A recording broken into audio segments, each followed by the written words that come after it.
All right. Thanks, Phil. Welcome, everyone. Thank you for joining our quarterly webinar, Which Marketing Automation Platform is Right for You? Which map is right for you? Our focus today with the map evaluation is on Adobe Marketo Engage, Oracle Eloqua, Salesforce Marketing Cloud Engagement, and HubSpot's platform. And our presenter today is Phil Boyden with Sojourn Solutions. So Phil, go ahead and take it away. Okay, cool. A quick bit about me while we start. So I've been working in the MarTech space for just over 11 years, but I was a musician up until the age of 40. I was lucky enough to get a job playing for Bournemouth Symphony Orchestra, meaning I got to move down to Poole, which is the picture on the top right. After finishing there, I freelanced, I got to do some different playing and a few festivals before starting into marketing automation. So the bottom right is me on stage with Ben and Sebastian, if anyone knows them. I still live in Poole with my wife, 2 daughters, and various pets who you may or may not hear in the background, hopefully not today. Oh, yeah, call out for me as well that I may have various animals barking at mailman and the such. So apologies in advance. Cool, so that's me. And so a quick overview of Sojourn Solutions. Simply put, we're a marketing operations agency with a global reach, and we partner with Adobe, Oracle, and Salesforce in the main. No particular order to those, they're just alphabetical for ease. The image on the left shows a snapshot of Sojourn Solutions' empowered performance methodology, where we look at marketing and sales alignment, not just the technical integrations, but the language, sales stages, lead stages, etc., to make sure the 2 areas of the business are pulling together to increase revenue. We look at the wider data that could or should be used for marketing and how we can pull that into the right places so as to be used in the most effective way. Look at cleanliness, completeness, and recency of the data coming in there as well. We then look at the effectiveness of the campaigns and other ventures to check results. Behind the scenes, then we look at the people in the team and the skills they bring. Different technical architectures need different skill sets, so this ensures efficiency in-house. We look at the processes, business processes, data processes, marketing processes. All of these have a bearing on the time taken to get our campaigns up and running, and therefore leads flowing to sales and potential revenue being generated. Then we look at the MarTech. We have to assess those other pillars to ensure the MarTech is going to deliver what it should, and so we can optimize the setup accordingly. Last thing here is that we're predominantly a B2B and a B2B2C based company, although we have some B2C customers. For that reason, we'll focus more on the B2B side here, as that is more in my area of expertise. I'd say these platforms are mostly aimed at considered purchasing decisions as against less complex consumer purchases. We've also added some tips for helping to evaluate maps towards the end of the webinar. The points will likely be scattered throughout as I talk, but just to recap in one place. So if you go back over the recording, when we share that, it's simple enough to find. Okay, so now you've met me in Sojourn, let's get on to the comparison part. Going to look at a direct capability comparison of 5 platforms today: HubSpot, Marketo Engage, Oracle Eloqua, and Salesforce Engagement and Account Engagement. These last 2 were previously bundled together here, but the regular engagement kind of covers the regular stack from SFMC, and account engagement talks to HardOp. The reason for splitting those out is because there are differences in the capabilities between the 2, so it just makes it easier to split them out to save any confusion. I might well drop into the old versions of names of those, like Email Studio, Pardot, and that, so just forgive me. Brain's getting a bit old for remembering the rebranding every so often. We've split the comparisons into sections, grouping things together, and that will hopefully make things clear and related to each other for you as we go through. So apps, etc. on the left, this section is all about connectivity. The capabilities here are for extending the platforms, adding in extra integrations, and generally enhancing the functionality. Looking at these when determining a good for your business allows you to assess the ease of getting your full tech architecture working holistically. Data management and retention, we've got standard contact fields, tracking, activities. The platforms all track activities, but data retention policies change between platforms and the number of fields available. This section will help determine best fit for your taxonomy or data structure and marketing and sales cycle. Custom objects, running straight on from the previous section. This shows flexibility of the data model, whether you can edit direct in the map, numbers of instantiations, etc. Custom objects allow us the flexibility we need to store our data in a useful way with connections to the contacts or accounts we're targeting. The shape of your data model would need to match to the capabilities of the platform of choice. Running campaigns in the platforms next, simplicity, flexibility, etc. What type of campaigns are you looking to run, and what are the best options beyond the basic email campaigns, which are the bread and butter of these platforms? Scoring, available ways of scoring contacts, accounts, prospects, etc. within the platforms. We can see number of models and other statistics here, but I'll also cover a little on different approaches that are available. And then we have a quick look at reporting and AI options and a few other things to watch out for. So let's get going. Few things on this slide for us just to get started. Year established and a year acquired. So we can see these platforms have all been around long enough to be established and for the owner companies to have a good idea of where they're going with these platforms. It's really worth asking about roadmap and vision to understand the future of the investment you go with. Even if the roadmap isn't published, there will be a vision, and the vendors can often give information even if it can't be shared publicly. Fiscal year end, this is in there on purpose because if you're looking for a really good deal, any company has to be hitting its numbers at the end of the financial year. So larger discounts help the reps get the last few deals over the line before the year closes. Additionally here, Salesforce have monthly targets. So you may get a better deal by trying to squeeze something or promising to squeeze something in a week early if they do you a favor on that one as well.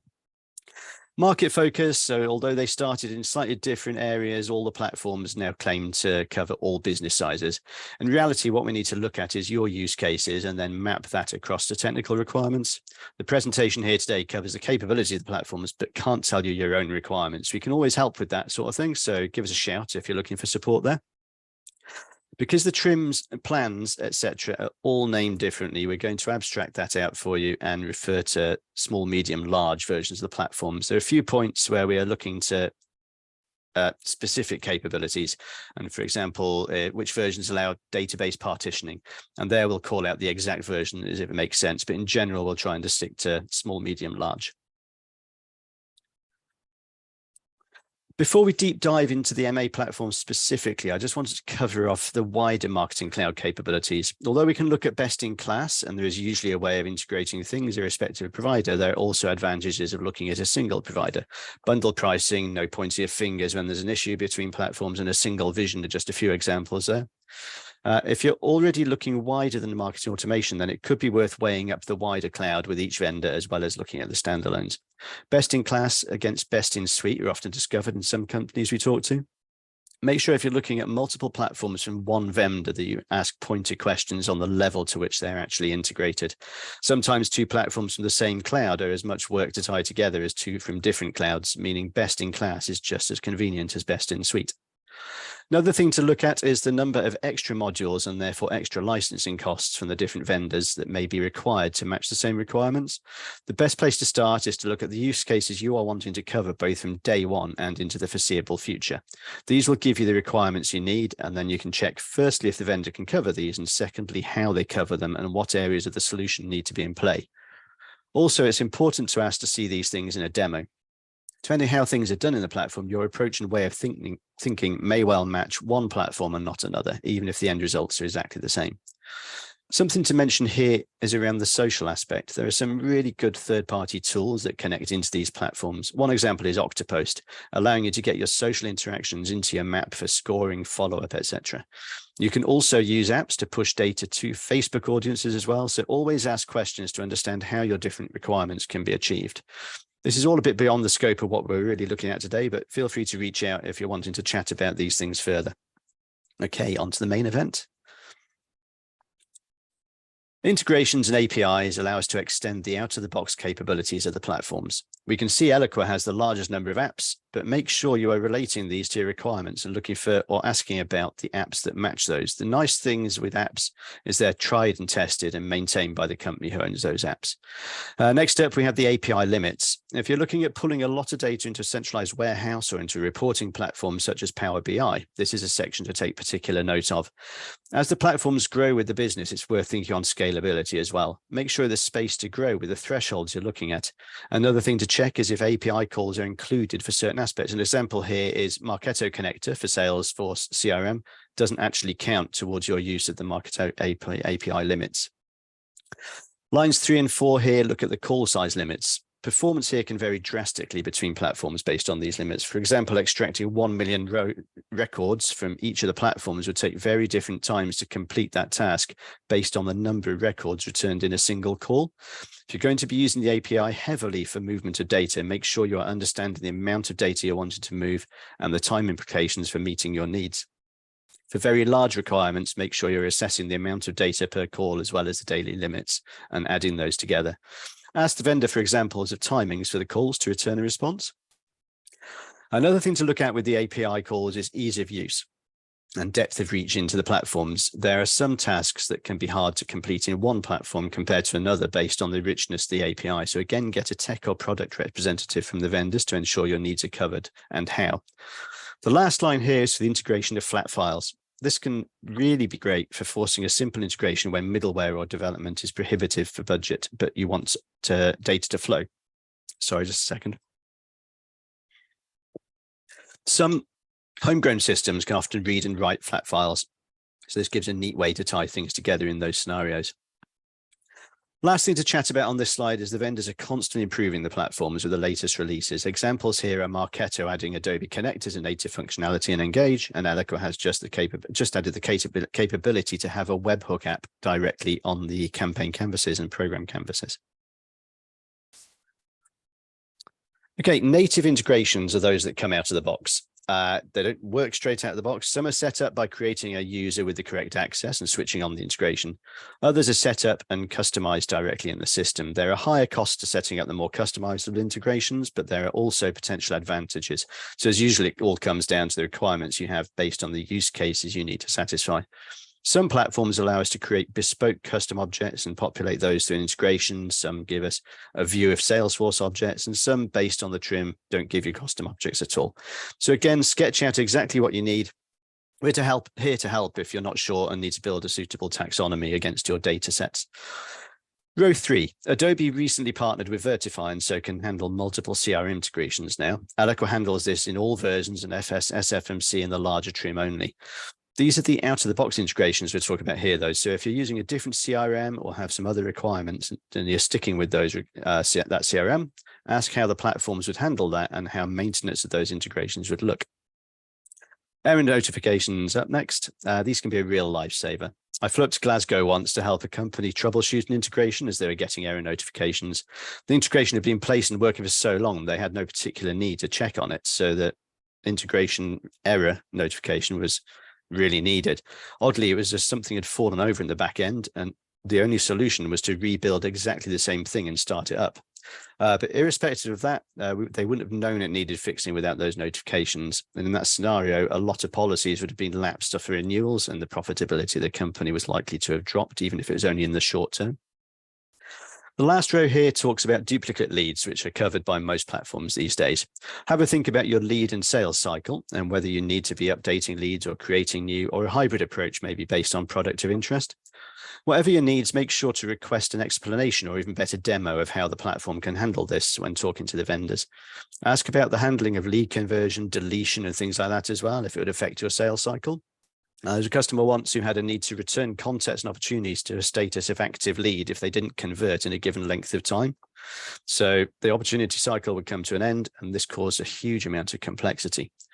As with all of the above, again, use cases mapped to technical requirements are the best way of deciding which is the optimum platform for your company. Also ask for the latest information, as the different platforms are often improving things. Marketo, for example, now has an integration with Viva, which is a pharmaceutical-specific CRM, and in the latest release of Eloqua announced on Tuesday, there are a set of further improvements to the Salesforce integration app and Oracle Sales integration app, giving them even more capabilities. Data. So with some basics, and we'll move on to the wider data model over the next couple of slides. Sojourn can again help with taxonomy work, like I said, if people are looking for support, but let's take a look here at what the platforms have on offer. So database fields. This first row covers the number of fields available on the contact or person object, whichever term is applicable. This is an interesting read, but when we look at the wider data model with custom objects and accounts, that is when your requirements should be mapped to the wider processes, and that, in my opinion, depending on the data you need to pull in to reach your marketing and segmentation goals, flexibility taxonomy can be key. That taxonomy also needs to be as easy as possible to understand to ensure it is used to the greatest benefit. Segmentation or creation of lists won't be effective in an over-complex model, but also not fit for purpose if we cannot access all necessary data points. This area and integration capabilities need to be looked at in parallel to match the taxonomy required. Retention policy is up next. If you have a really fast sales cycle, then it's not much of a concern. But when a company is looking at prospects taking up to or more than a year to make a considered buying decision, then you need your tracking to cover that. Getting a good overview of your sales cycle, time and opportunity stage, etc., will allow you to look objectively at these numbers.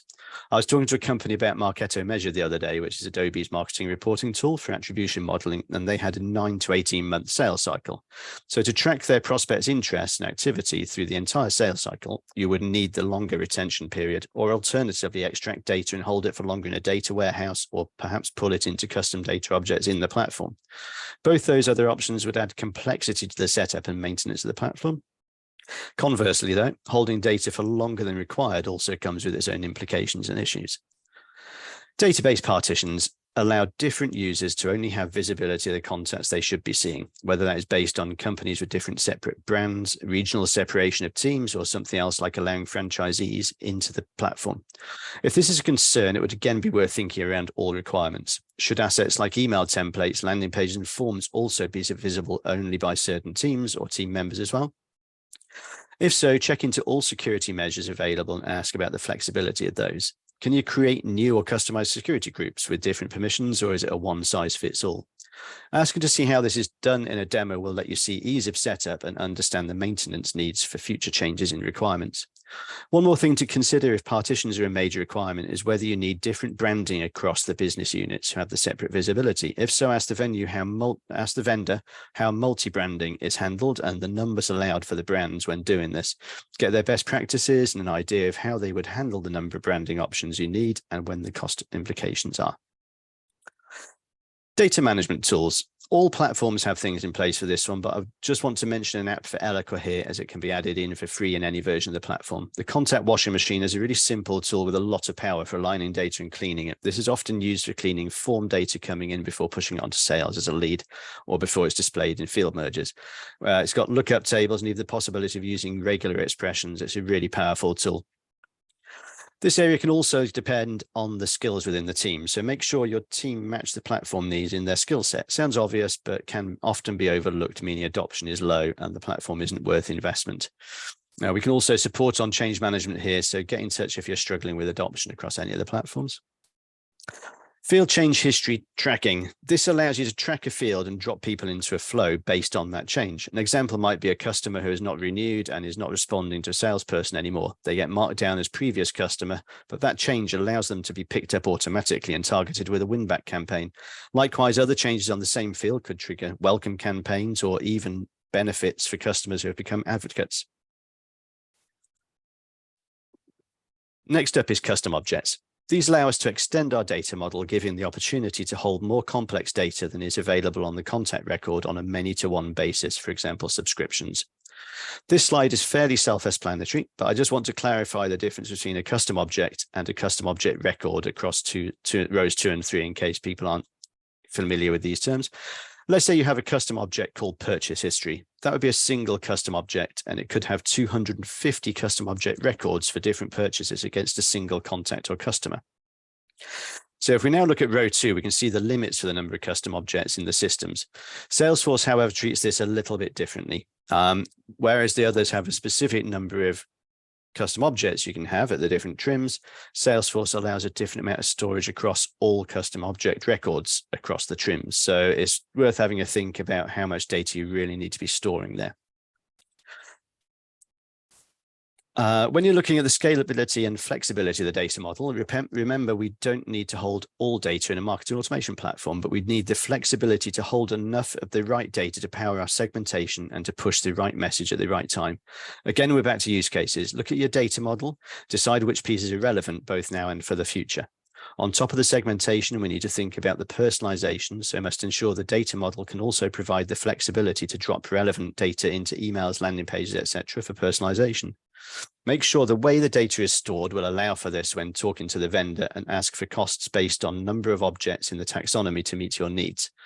Do you need to move up to the next version of the product, or can you simply upgrade the custom objects? If a platform matches your desired model, that's great. But if you're going to get better functionality from a platform by changing your processes, then a robust change management approach would be better in the long run. Again, look at the new implementation, not simply as replacing the tech, but as a chance to assess everything around it. We have a great framework for helping and assessing things holistically if you're interested or need some assistance. I was doing a discovery for a company once as their integration wasn't working for them and they wanted help in rebuilding it to address their needs. When I started drilling into things, there were parts of the data model that nobody knew what they were for, no one in marketing, no one in sales. There's a huge amount of complexity of the data model, and yet due to a lack of understanding or documented processes, they were just ignoring everything and going with list uploads. IT were going slightly crazy maintaining it all, and it was really for no real gain or benefit. One last thought around data comes back to the pricing of the platforms. Some platforms charge based on number of contacts, so a data cleanse prior to signing up to a new platform, looking at data completeness and recency at the very least, is a worthwhile exercise on top of the removal of bounce backs and unsubscribes. As we can see from this slide, the platforms don't have a lot between them in some ways when it comes to the basics. Really, we should expect this, as getting email campaigns out of the door was their main reason for being back in the day. What I would say here is a lot of the selection process here is down to personal preference. People here at Sojourn are definitely wedded to their own platforms. June, one of our Marketo consultants, claims to bleed purple if you cut her. We've obviously not tested this, but that's how committed people can be to their own platforms. I would say here to, again, look at your use cases and requirements, check they're covered by the platforms, and then ask for a customized demo which speaks to your needs, and see which of the platforms you and your team resonate with most. Also ask questions if you think functionality is missing. Marketo has a clone feature, for example, so ask how to do something similar in other platforms if you're likely to want to use that a lot. Eloqua, you can copy entire campaigns with a few clicks and also have campaign templates, so depending on your requirements, that might be another approach, even if you think at first that cloning is the only functionality you would need. Another thing to bear in mind at this point is changing platform is a good time to assess your current efforts and see what is and isn't working, and start afresh with what is definitely working. We had one customer with well over 120 different campaigns they were running. Having assessed them, we found we created a single monthly campaign canvas, reduced segments from 107 to 16, and templates reduced email creation and testing times from 6.5 to 2 hours. The overall saving was 3,000 hours, allowing the team to move on to other marketing efforts they previously didn't have time for. So it's always good to assess everything that you're doing as you're swapping platform, and you can start from a really good baseline. All the platforms cover email, as that was the initial premise, but there are lots of other things to be asking. And again, it's going to be worth thinking of the skill set of the team and the use cases for your requirements. When you're talking to the different vendors, it's important to ask beyond what you're initially being shown. For example, you can see the email is being built using drag and drop tools into a template, which is already in the system matching your branding. What if on this occasion you need to add an extra image or an extra area of text? Is this still drag and drop, or do you need coding skills to go and update the template? Ask to see literally how it's done on the demo. Ask to see how forms are created and how you process the data, and how you can host them within the platform or externally. If you want a lot of marketing forms on the website, how can these be added in? If you're on WordPress, how do you integrate your forms from there to the marketing automation platform? Make sure you're asking questions relevant to your end-to-end process at all times. Use cases can also power the extra channels in the platforms. We can see a lot of the extra channels are with paid apps, so you need to be adding customized extensions to the platform, even if they're productized in some ways. Ask if there's single providers who can add all the channels you're wanting to add over time, so you can at least bundle those together and have a single point of contact for fixing things. Also think about the audience. I was talking to a company recently, and they were having to communicate via SMS as their customers' locations weren't necessarily able to access data on their devices. So SMS was the only way to communicate with their customers through the day. Final thought here on channels is that the platforms, although they have social integrations, they don't necessarily replace other social tools you might be using. We can see even the add-on is to be retired in November by Salesforce for the social studio there. There are other platforms around, and auto completion of a form that we can have Octopus and Hootsuite pulling data in, like we were talking about earlier, but there's also other options. LinkedIn integrations may include auto completion of a form or connecting to the LinkedIn Campaign Manager app. Make sure you know exactly what platforms you're wanting to link to and the scenarios you're wanting to use. That way you can actually look at all the requirements and see how they're satisfied within the platform and what you need to add in. Okay, lead scoring is one where I again feel it's worth laying out the use cases and asking the different vendors to add this into a demo. Some scoring scenarios, like a decision tree, might work well in a mechanism that is different to the regular lead scoring modules, for example. I had one prospect I was doing a demo for who had a need to get incoming requests matching a certain set of criteria directly over to a dialer team, whereas others not matching the requirements could go through a regular nurture. The ask was to do this with lead scoring during the qualification and discovery phase, but a background program mimicking the decision tree was a simpler and more visual way to accomplish this, and could also drop the contacts through in real time. Another customer had a need to get a form submission through to sales in less than 15 minutes, or statistically, they had shown there was a 50% lower chance of closing the deal. Using scoring here in most platforms would have slowed things down, as scoring is often updated on a 24-hour basis. Instead, we set up a program for a direct push to sales on submission of certain forms and have the information in the sales platform within under 30 seconds. Again, this was for the highest priority leads. My point has to be your use cases brought to the discussion, and then making sure the vendors cover the specific ask and not just discuss the number of lead scoring models available to you and so on. Another thing to bear in mind is how the scores are manifested. Some platforms give a single score and others go with a co-dynamic score where there are two parts. One is the profile of the company and whether we want to do business with them, and the other is the engagement score showing if they are currently engaged and likely to want to do business with us. Decide which of these would be best suited to your needs. Some platforms can also build processes to handle either of those. So even if a mix is best, ask how this can be done.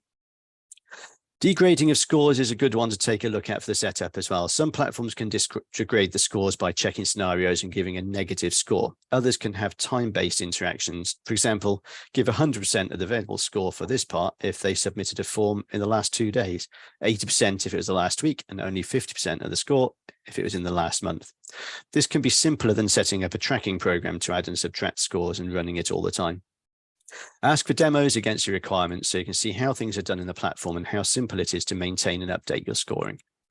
Multiple scores can be really useful for different brands, products, etc., but make sure you check the number of models available and if that is fit for purpose. Account scoring is great with an ABM marketing approach, allowing us to score an entire account as opposed to the individuals who roll up into that account.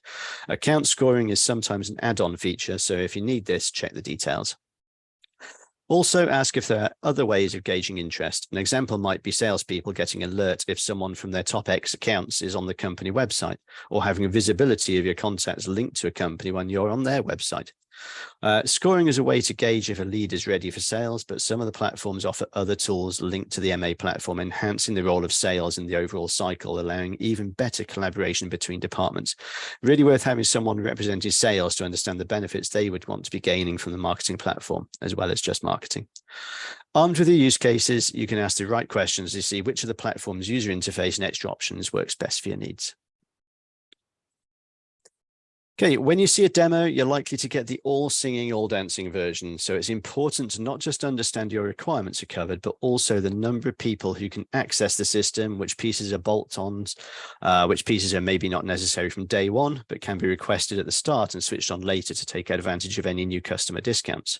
In one situation, we had a tiny marketing team and we were expecting something similar as we were talking to them about sales tools.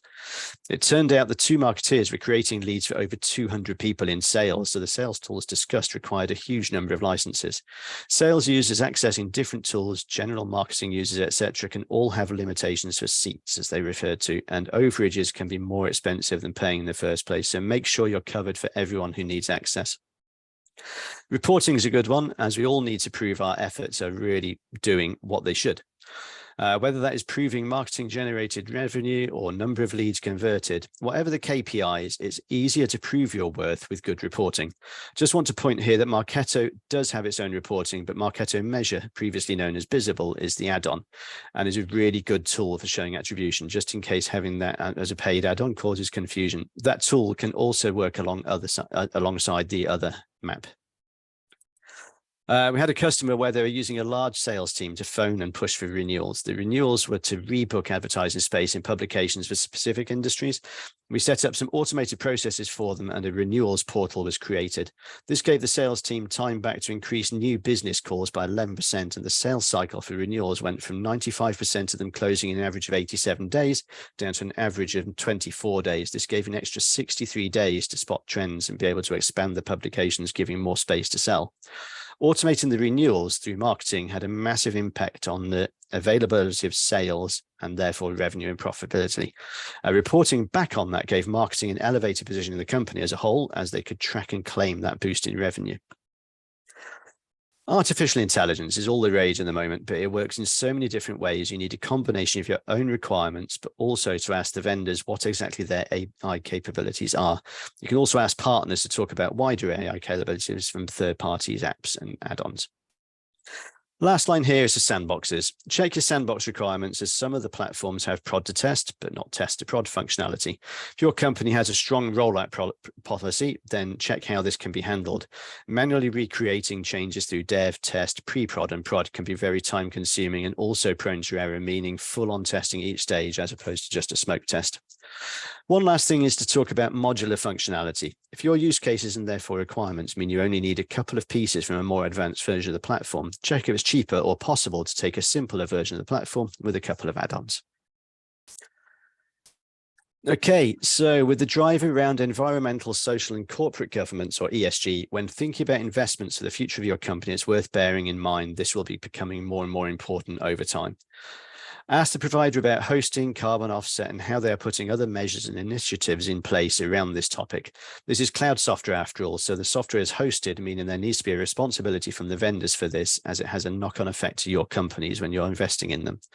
All the main vendors have policies and targets for this, so ask them about specifics where you can and match these to your own company's goals. Just want to do a quick summary of things to think about for you. So, map it out. We've mentioned this a lot, but we have to make sure we are starting from our use cases and strategic goals. We also have to think about other things though. Existing tools we use, and if we're keeping those and need them integrated. Processes. Maybe we have some manual processes currently that could be automated, and this is the right time to address that. What skills do we have in the team? All these questions need to be asked while making your decision. Understand the pricing. Is the main pricing based on volume of sends or per contact in the system? What are the overages if the company grows quicker than expected? Can you go over and add to the costing incrementally as and when needed? How many seats are included? There could be some really advanced capabilities that are a must-have once you've seen them. That come bundled in for free, but if only 3 people can access it for the cost to get, what will it cost for the whole team to be enabled? How much of what you have seen in the demo is included in the basic package, and which elements need to be bolted on or force you to have to go for the larger packages? Does all the functionality make sense from day one? A good example here could be the AI. It might only make sense to add this in once the system is functional and able to have collected enough of the relevant data to power the AI decision-making features. You might be able to sign up now to get the new customer discount, but defer the enablement for 6 months and only start paying from then. Importance of integration. What CRM are you using, and is it covered? To what extent is it covered, and is the integration fit for your needs? How user-friendly is integration? Does it need an IT team or a specialist to update if you want to add another field or go over from map to CRM? Are there tried and tested third-party options or apps, meaning anything not native has a method of connecting in? If you do have to build something custom, is there middleware with connectors to make life simpler to start with? Then finally, if you are running all these integrations, how robust are the APIs? Try to get an understanding of the volume of data needs to flow from day one and as the company grows in the future. Measuring success. This looks at a few things really. Success of the initial project to set up the new platform once you've decided on it. What issues were you trying to solve, and what do you need to be able to do from day one? Then look at the KPIs you're targeting, either within your team or across the company. Having something in place you are reaching for will allow you to ask the right questions when selecting. The more you know about where you want to be, the better your questions will be and the better chance of a great success. That brings me on to RFPs. the more detailed the RFP, the harder the vendors or their partners will have to work on your behalf. A good RFP allows you to directly compare the platforms based on your own requirements. I'd encourage you not to list features for the vendors to click yes or no as to whether it's covered. There can be a lot of gray areas with that. Make sure you're asking how the feature is covered, whether it's out of the box or an add-on. Cover the pieces that aren't actually in the platform as well. What does support look like? How is training? Do we get someone assigned to us for customer success? Final thing here is to make sure you prioritize the features and questions with Moscow, must have, should have, could have, won't have, or a similar ranking method. Finally, narrow it down and ask for demos which really match everything you have been looking at. I've done a lot of vanilla demos with no specific asks, with people saying they just want to see the platform. Really regular reaction after that is that it does the same as the other platforms they've seen. By being specific, you can genuinely compare the way the platform presents or handles the features you as a company need and select the one that does it best or resonates most with the way you and your team like to work. Final tip. So your use cases and subsequent technical requirements will ensure the MA platform you select will live up to your needs. That's not the end though. Unless the software is configured and set up to reflect those use cases and your specific business and process flows, it's not going to be successful in answering the needs of the business. This will often lead to low adoption and a tendency to blame the software. Ripping and replacing does not fix this. So make sure you get a good team in place for the implementation piece. It's really important they understand your business, your use cases, and your goals and have the experience to reflect this in the setup. If you want to get in touch, pretty sure I know a few people who can help with that. So give us a shout. And that's me. So I'll hand us back to Kristin and see if there's any questions or topics that have come in. Yeah, thank you, Phil. Man, great job there. I'm looking through the questions. There's actually, it looks like I was able to go ahead and answer, or you answered through your presentation, several of these. So thank you all for asking the questions here. I think the one of these, just to confirm, they are asking about like evaluation services specifically. So implementation, you just answered that. In terms of if someone was needing help in starting like from the very beginning to determine what platforms they should even start evaluating and go to start at the process there. We can help with that. We've been to a few companies within the last 6 months where we've been doing exactly that for them, having a look at what they need, what they want to do, what they need to tie into that to make sure the whole processes work efficiently. And then having got to the end of that and put all the requirements together, we've actually managed to work out which is the best platform for them and also implemented it so it works exactly for those requirements and processes. So yeah, we can help right from the start. Yeah, and I think you bring up a great point there. It's not necessarily the best platform, period. It's the best platform, for your organization. And actually that leads into, wow, I didn't plan this, but this leads into the next question.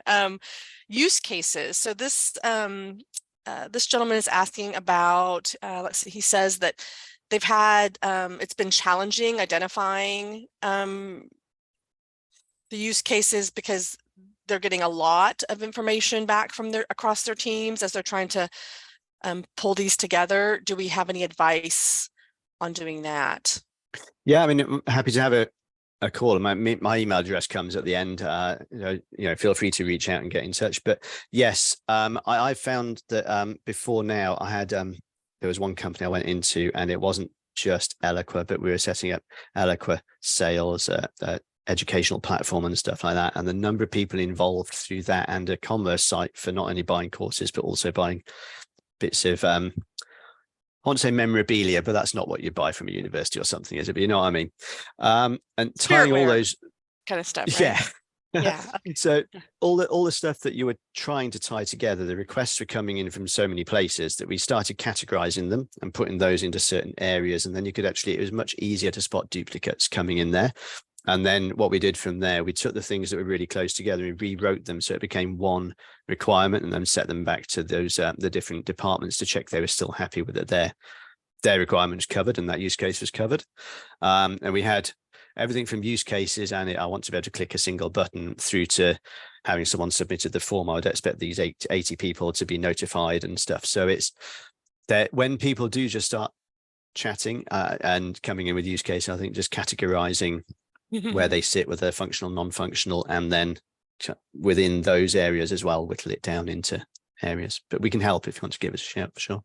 No, I think excellent points. I think what I would add there, the types of projects I typically do are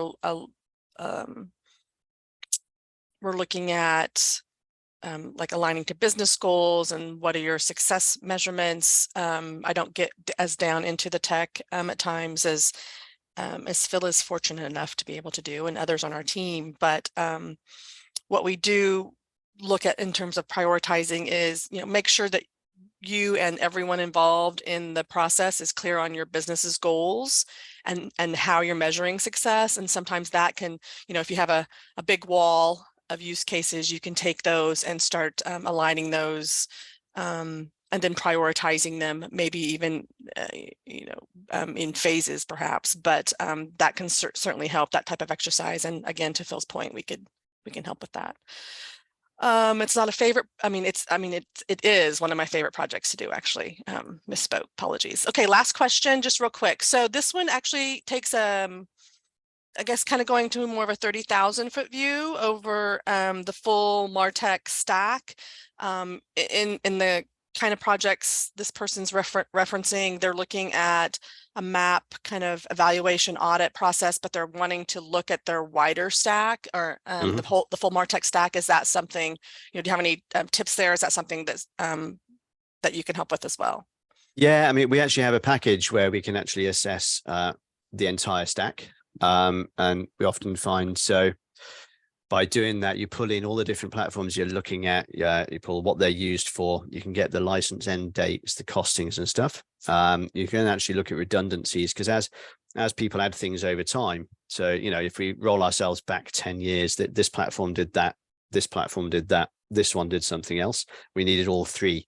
These days, the platforms are expanding so much that we don't necessarily need all three. So we save customers on average 20% of their licensing costs within the first 12 months of running these projects. We can strip everything back to the basics of what they need to continue as they are. And then that will always give enough budget for us actually to look at the next best thing and the next step. So we can really streamline not only the processes in the background that we talked about with the empowered performance, but we can actually also streamline the tech that's being used. And then we're ready to step into the next thing like CDP or something like that, so that we get even more data to play with. But there's not a lot of point playing with all that data before we can handle the data we've got running. So yeah, we can certainly help with that entire stack question and get everything streamlined for you. Well, they said thank you. Yep, thank you for that. Very helpful. All right, that is all the questions for today. Thank you, everyone, for the questions. Really appreciate it. Yeah, thanks for your time. Thanks. Oh, did you have a last slide, Phil?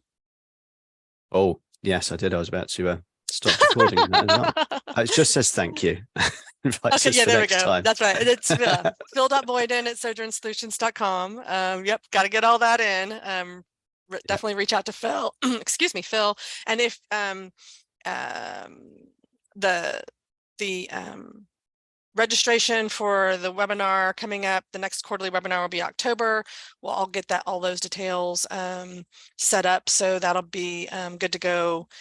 The next, if you're really eager to get registered, that'll be ready in the next I say hours, maybe a couple days. We'll also be promoting it as usual through our social channels as well as through email. So we'll make sure we get that out. And you also will receive a follow-up email with the recorded session today. Can't forget that. All right. Well, thank you, Phil. Thank you so much. Yeah, thank you, everyone, for joining. Yeah, thanks. Have a good day, everyone. Thank you. Bye-bye.